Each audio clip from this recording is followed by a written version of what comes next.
Hi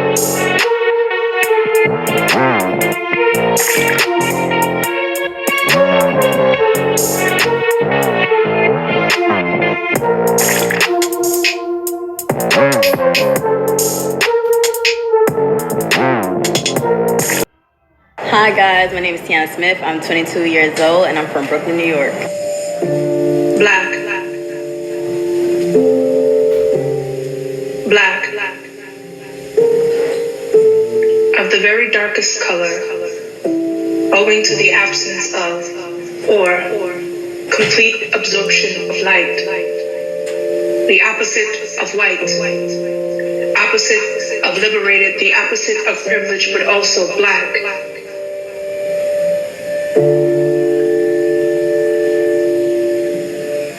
Down in the bones of connecting like railroads, undergrounding, lamp in window burning, it all to ash, karma. The sum of a person's actions in this and previous lives viewed as deciding their fate in future existences existing. Still, we survived it all. Still, black. Still, twice as good. Still, we ask, what if it were us? What of the bodies we would have scraped off the steps of the pepper spray to blind us, the water hose to move those who will not be moved, those who cannot be turned around? What of the dragging that would have taken place, the shaming, the public lynching for simply being simply we are at war? And our bodies have been riddled for less yet, and yet, lack of the highest level of difficulty. So who wants smoke but not really? Who wants smoke? Not really. Black.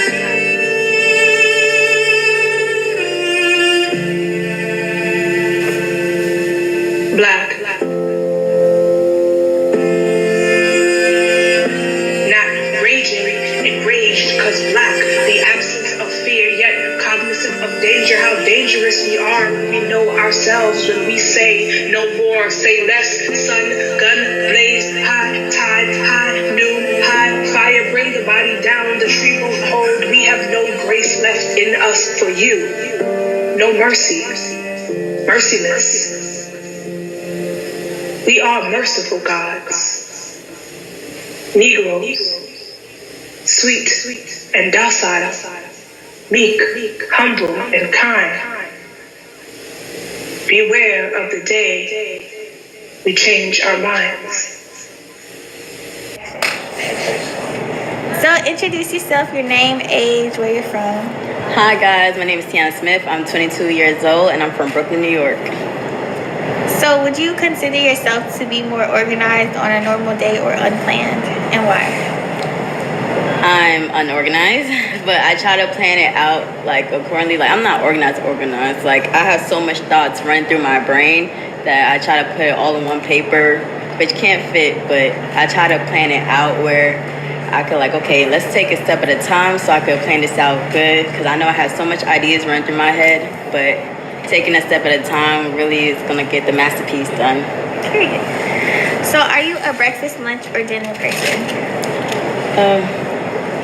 I like food overall, so it don't matter when it is. I can have breakfast at dinner, dinner at breakfast. Like, I love food. Based on your age, do you feel like you're on track with your peers or behind? Explain why.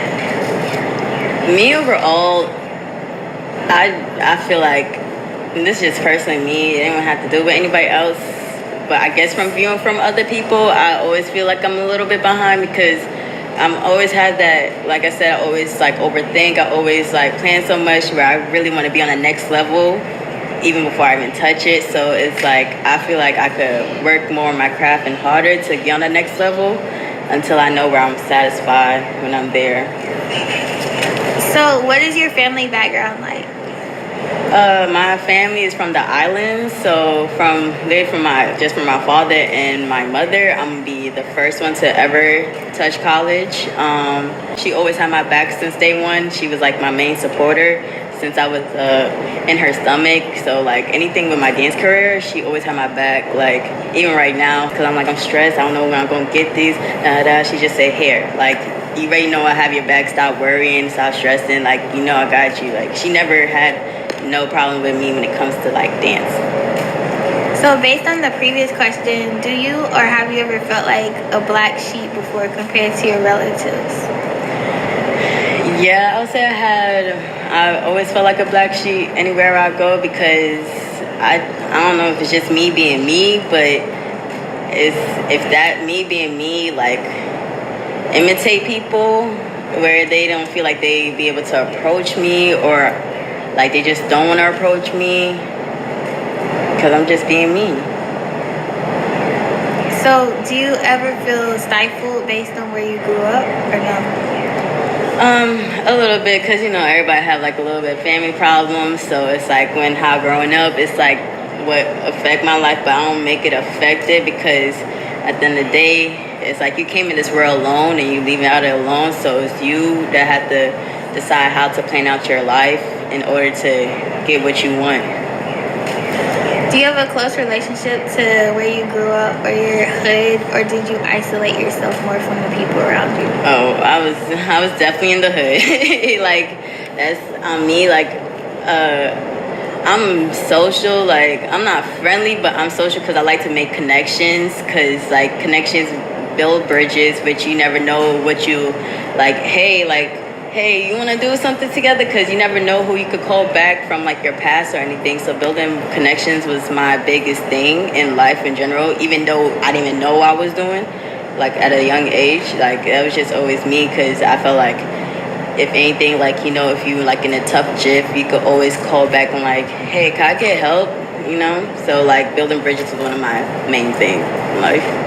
Where would you say your hood is where everybody knows you and you feel the most welcome? Brooklyn, I really say. I would say that because like my high school environment really was like more of a family environment, depending on like what group of friends you made. Like my best friend is like freshman year of high school. Like we're still best friends to this day. So like that right there, connections that I made, like it makes me who I am. Like having somebody there for you, like have your back all the time. Even if she's right now in New York and I'm here, like we still talking to each other. So it's like connections. So in primary school, did you feel like your teachers had your best interest at heart, or do you feel like they didn't believe in you? It was hard to like really tell. Like honestly, I guess it's tough 100% because you're really gonna see who's fake and who's not, who's being real, who's trying to be petty but trying to, you know, still trying to do their jobs. But it's just the way how people say stuff. So I'll say like for like just in general, be mindful how you talk to people because sometimes your words could stick to the like back of their brain and they gonna make you really think on like what you really trying to come for. But if you really have a bond with that person, you already know it's tough love. If not, it's pettiness. Right. So do you have anybody you take care of, or how does this play a role in your day-to-day life? Honestly, I mean, I don't take care of nobody for real. I just also, I really, if anything, my mother, cause like since like, don't worry, like I have my father's there, but like she really like the one who like literally have all my best interests. So it's like I always really go to her, make sure she's straight and everything. I started at the age of 3 years old, and it was at Restoration Youth Academy.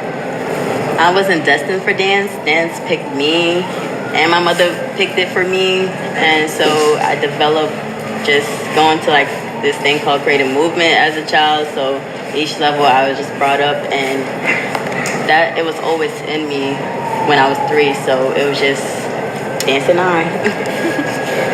How can you express emotion through your dance?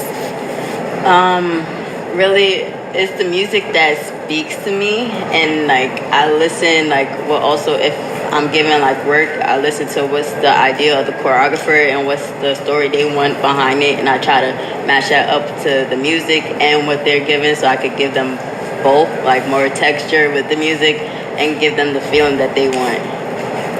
Has there ever been experiences in which dance helped you heal from something? Honestly, when people come up to me and tell me like how such a beautiful dancer I am, because I don't see what other people see. Like I still see like, okay, I could work on this, or like this is not it. But people like, no, that wasn't. You give what I wanted to see, and it's really crazy because it's really on the performance day when I give it the 100 that people are like, okay, why you didn't get this in class? I'm like, sorry, it's just like, I guess it's like I'm a scaredy cat when it comes on stage, but then it's also the audience that make me help bring out the emotion more, because it's like I'm being watched, so I'm gonna give you what you want to see, you know. So, what is it like to be a Black female dancer in your surroundings? Honestly, I was around my people of my kind, so it was like it's great to be around my people of my color, because it made me feel like, you know, just a regular person, but then also just feeling like a regular person has its perks where favoritism come in, because they're like, okay, you're Black, but that means she's Black too, but she's giving what I want. So people look at favoritism a lot, like I said earlier, and it's really, that's going to be the crucial part of being a Black dancer surrounded other Black people. But it's really you that make the best of the experience and how you could better your future. So, do you feel like Black women are promoted in the dance industry overall? I say we're starting to be more promoted now, because like if you have an example like Hamilton, like you see that they want more Black people, because honestly, I feel like us Black people, we give emotion to everything. Like we really put emotion to what we do and put passion to our work. So like now that it's like starting to be, I say less more, it's being more diverse now. People like open to taking everybody's community, so I say that's good. So like it should be more like that, and it should have never been where we had to fight to be seen, because at the end of the day, everybody's people, so it shouldn't be the matter of what our skin color is. It should be what we give out, our work. So, did anyone ever try to take advantage of you during your dance career? If so, how did it change you and how did you overcome it? Well, bringing back to favoritism, like me not being picked, me being like the Black sheep, like it. Sorry, one more time. Say that question. No, you're fine. Mm-hmm. Did anyone try to take advantage of you during your dance career? And how did it change you and how did you overcome it? Yeah, like basically when favoritism and be like that make me feel like a Black sheep, because this person will get picked for this solo and this and that, when that person know how much talent you have. And it's like I feel like everybody should have opportunity to have a spotlight and not just pick that same repetitive people. And that, like I said, it'll make me feel some type of way, but at the end of the day, I'm gonna push past it, because I know at the end of the day there's more opportunity outside there, and I'm gonna make my own opportunity. So this is not on, that's like the end of the dance questions, but I did want to ask, like when it comes to dance overall, like not just in your particular studio that you dance in, but like overall, do you think for Black women, light skin and dark skin plays a factor in getting roles in dance? It honestly depends on like where, like probably for like if a Broadway show or something, like yeah, because certain directors and producers looking for this certain look. But with dance schools or companies, no, it's really what you put on the table. So what overall do you want to give like the people about, you know, your dance career, or what do you hope to achieve, and what are you the most proud of that you've done so far? Honestly, what I want to achieve is to make my own dance company, and it's going to be like basically diverse. I don't care who's my dancers. I just want people who wants to dance, and like I really want it to be where you could like, you know, dance to like certain, like, say if it's like a hip hop song, find a way to use technique to that, like, because not everything has to be hip hop to hip hop or jazz to jazz. I want to be where I could just do different styles to different things. So, like, especially like me, because also besides dance, I rap. Like, if I do become famous with rapping, like, I could use my ballet or my modern technique into that segment. I don't have to do hip hop. I don't have to shake my ass, like, you know. So it's like there's more to being just inside the box. I love that. Thank you so much for your time. Thank you. Thank you.